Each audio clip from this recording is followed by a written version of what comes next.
pagbobomba ng tubig, pagtutok ng military-grade laser, pangaharang, pagbangga sa mga barko, pagpapalayas sa mga mangingisda, pagpapadala ng mga warships at kung ano-ano pang pangaharas.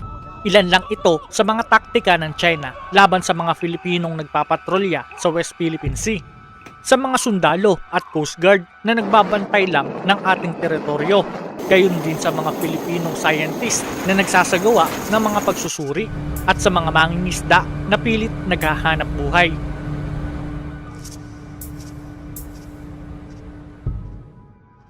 Isa sa mga pangunahing target ng China ay ang BRP Sierra Madre sa Ayungin Shoal.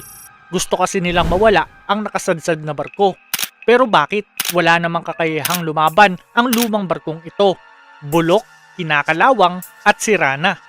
Pero hindi lang kasi ito basta isang lumang barko.